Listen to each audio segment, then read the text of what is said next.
अस्सलाम वालेकुम आबाद कर दोस्तों। उम्मीद आहे तव्हां सभु ख़ैरियत सां हूंदव। वणनि जे फसल में हिकिड़ो मसइलो थो अचे जेको तक़रीबन सभिनी जिन्सनि तां ईंदो आहे, पर कुझु जिन्सूं अहिड़ियूं आहिनि जिन में इहो मसइलो घटि थो अचे या प्रॉपर मैनेजमेंट जे करे इहो मसइलो घटि ईंदो आहे। पर उमूमन आबादगारनि जी रहनुमाई सही कोन थींदी आहे।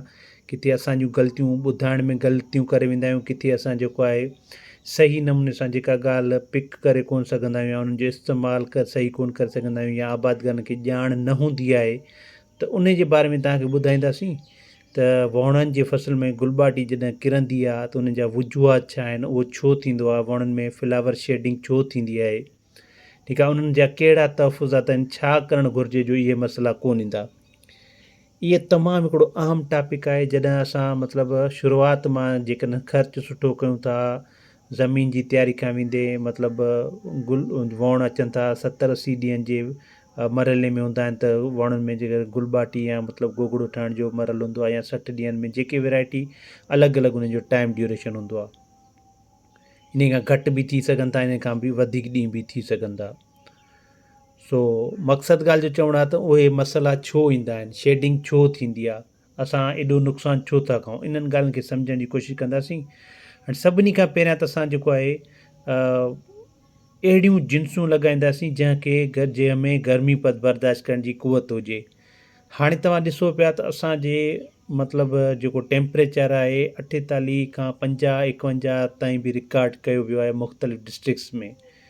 पर जेकॾहिं असांजा डिस्ट्रिक्ट मतिलबु हैदराबाद डिवीज़न या मीरपुर ख़ासि डिवीज़न या शहीद बेनज़ीराबाद डिवीज़न में वण काफ़ी पोखिया था वञनि, त उन हवाले सां ॾिसूं था त बि माना उन्हनि में टेम्परेचर ईअं सम्झो त 47-48 खां मथे ई मथे आहे, या जेकॾहिं 45 खां मथे ई मथे आहे। इन जो मतिलबु इहो आहे त असांजे वणनि में बर्दाश्त तमामु घटि आहे। असां वटि अहिड़ी का बि जिन्स न आहे जेका असांजी 50 टेम्परेचर ते बर्दाश्त करे वञे, ठीकु आहे। पर असां वटि कुझु अहिड़ा तरीक़ा आहिनि जिन खे असां अप्लाई कंदासीं त उहो असांजो मतिलबु शेडिंग कुझु घटि थी सघे थी। त हाणे पहिरीं ॻाल्हि त असांखे अहिड़ियूं जिन्सूं लॻाइणु घुरिजनि जिन में क़ुवत मुदाफ़ित आहे, मतिलबु वधीक आहे, गर्मीपद खे बर्दाश्त करण जी क़ुवत आहे। उहे जिन्सूं कुझु हूंदियूं जेके 40-42-45 ताईं उहो गर्मीपद बर्दाश्त करे सघंदियूं, पर जेके इन खां टेम्परेचर वधे थो डेफिनेटली शेडिंग थींदी। को अहिड़ी जिन्स इस्तेमालु कंदासीं जंहिंमें गर्मीपद बर्दाश्त करण जी क़ुवत हुजे। पाणी जो एहतियात कंदासीं। वणनि जे ॿूटनि जो मतिलबु आहे त उनखे असां सही तरीक़े सां पाणी ॾियूं। मां अॻु में बि हिकिड़ी ॻाल्हि कईसीं त कणिक जो फ़सुलु आहे त माना पाणी घटि, ऐं वणनि जो फ़सुलु आहे त सुठे नमूने सां उनखे पाणी इस्तेमालु कराईंदा, छाकाणि त गर्मी जो फ़सुलु आहे। ॿियो टेम्परेचर तमामु ज़्यादा हुअण जे करे असां जेको आहे पंहिंजे वण खे बचाइणो आहे त उनखे प्रॉपर तरीक़े सां पाणी ॾींदा रहंदासीं।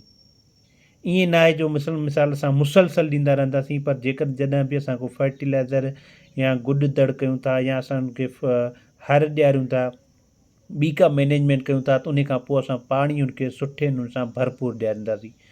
वरी जॾहिं असां ॾिसूं था 8 ॾींहंनि खां पोइ या 12 ॾींहंनि खां पोइ या 15 ॾींहंनि खां पोइ या 21 ॾींहंनि खां पोइ जॾहिं ज़रूरत पए थी, वरी उनखे सुठे नमूने सां पाणी ॾियारींदासीं। पाणी जी मैनेजमेंट असांखे तमामु सही तरीक़े सां रखणी आहे। उन खां पोइ जेका हिकिड़ी ॿी अहम ॻाल्हि आहे त असांखे फर्टिलाइज़र ख़ासि तौर ते फास्फोरस, नाइट्रोजन, पोटाश इन्हनि जो ख़्यालु रखिणो आहे। इहे शुरू खां ई इस्तेमालु कराइणा आहिनि असांजो। बोरान ऐं जेकॾहिं मैग्नीशियम या ज़िंक इहे तव्हां इस्तेमालु कंदव त जेतिरो असांजो ॿूटो मज़बूत हूंदो ओतिरी असांजे ॿूटे में क़ुवत वधंदी, उन में बर्दाश्त वधंदी, बीमारियुनि खां ख़िलाफ़ु विढ़ण में ऐं गर्मी पद बर्दाश्त करण जे ख़िलाफ़ु हुन में क़ुवत वधंदी। टेम्परेचर जेतिरो बि हूंदो, पर जेकॾहिं असांजो ॿूटो तंदुरुस्तु हूंदो, हेल्दी हूंदो, त उहो असांजो सर्वाइव करे वेंदो। हाणे आबादगार छा कंदा आहिनि त शुरूआति में पोटाश वग़ैरह न ॾींदा आहिनि, फास्फोरस थोरो घणो ॾिनो, यूरिया ते रुॻो हुननि जो ज़ोर हूंदो आहे। उन खां अलावा यूरिया घणो ॾींदो या घटि ॾींदो, उन्हनि ॿिन्ही जा माना शेडिंग ते तमामु वॾा असर आहिनि। इहा ॻाल्हि तव्हां यादि करे छॾियो। पोटाश जेकॾहिं घटि ॾींदो त उनजा नुक़सान आहिनि, पर पोटाश मुनासिबु जेको रिक्वायर्ड आहे, जेकॾहिं ज़मीन जी चकासियल आहे उन जे हिसाब सां तव्हां ॾींदो। अदरवाइज़ हिकु का मतिलबु 50 kg वारी बैग आहे या 25 kg वारी जेका 50% वारी बैग आहे, हिक खां ॿ ॾींदो त इंशा ताला उनजो नुक़सानु वणनि जे फ़सुल खे न थींदो। उहा असांजो बहितरु असरु कंदी। DAP आहे या फास्फोरस जो ॿियो को सोर्स ॾियो था त सुठो ॾींदो फास्फोरस, उन जो बि फ़ाइदो थींदो। बोरान जेकॾहिं तव्हां इस्तेमालु करायो था शुरू खां त इस्तेमालु कराईंदो त बहितरु आहे। अगरि जेकॾहिं गुल ॿाटी ते इस्तेमालु कंदासीं त उन जा वज़न वग़ैरह लिखियल आहिनि, त मां तव्हांखे उनजो इनशा ताला ॿुधाईंदुसि केतिरा इस्तेमालु करणु। ॿियो हिकिड़ो हिन जो शेडिंग जो जेको माना गुल किरण जो फ्लावर शेडिंग जो वॾो मसइलो आहे, उहो सकिंग इंसेक्ट हूंदो आहे। जॾहिं असांजे ॿूटे ते सकिंग इंसेक्ट जो थींदो आहे, अटैक थींदो आहे, त असांजे ॿूटे जो कमज़ोर थींदो आहे, ॿूटे ते स्ट्रेस ईंदो आहे बीमारियुनि जो, ऐं ॿूटो मतिलबु पंहिंजी जान छॾे वेंदो आहे। इन करे जेको बि असांजो फ्लावर ठहंदो आहे उन ते मतिलबु जीतनि जो या मतिलबु कमज़ोर गुल ठहंदो आहे, त उन में सुठे नमूने सां असांजी जेको आहे पॉलिनेशन या असांजो प्रॉपर तरीक़े सां उनमें फर्टिलाइज़ेशन वग़ैरह कोन थींदा, पोलन ग्रेन्स न ठहंदा आहिनि, त इन जे करे असांजो ॿूटो या फ्लावर असांजो शेडिंग कंदो आहे। त हाणे जेकॾहिं मिसाल इंसेक्ट जो बि असां प्रॉपर तरीक़े सां ध्यानु न रखंदासीं त डेफिनेटली असांजो ॿूटो शेडिंग कंदो।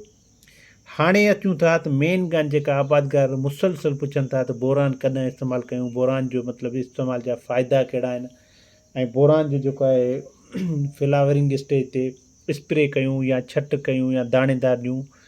ॾिसो, जेकॾहिं तव्हां शुरूआति में इस्तेमालु था कयो त बहितरु आहे दाणेदार ॾियो, जेकॾहिं तव्हां विच में इस्तेमालु था कयो त दाणेदार बि बहितरु आहे, फ्लड करे ॾियो था त बहितरु आहे।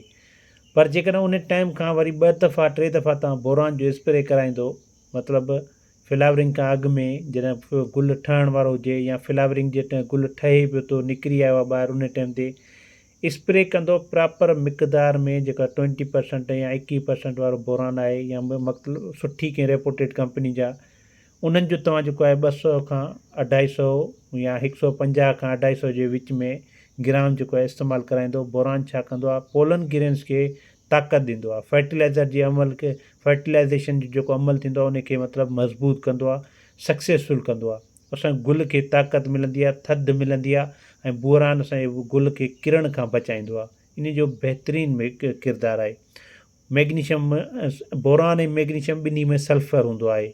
सल्फर जो पंहिंजो हिकिड़ो किरदारु आहे, असांजे जेको आहे फर्टिलाइज़र जेको ॾियूं था उनजे असर खे वधाए छॾींदो आहे। मैग्नीशियम सां असांजे ॿूटे में फोटोसिंथेसिस जो अमल तेज़ थींदो, ॿूटे में जान ईंदी, ॿूटो ताक़त कंदो, गुल ताक़त कंदो, इन सां बि जेको आहे शेडिंग, फ्लावर शेडिंग रुकिजी सघे थो। इहे कुझु शयूं आहिनि, तव्हां इन ते अमल कयो, प्रॉपर तरीक़े सां नॉलेज वठो, ॼाण वठो। हाणे तव्हांजा जेकॾहिं सुवाल हुजनि त तव्हां कमेंट में पुछा कंदो, असां तव्हांखे ॿुधाईंदासीं।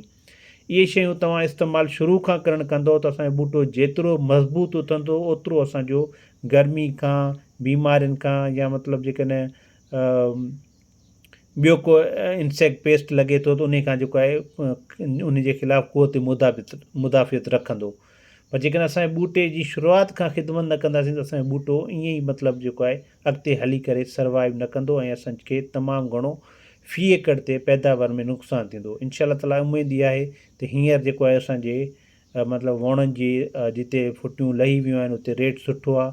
उमेदु आहे त अॻिते बि इहो रेट हलंदो। अलाह पाक तव्हां सभिनी जी रोज़ी में बरकत विझे। वीडियो पसंदि थिए लाइक एंड शेयर ज़रूरु कजो। Thank you so much.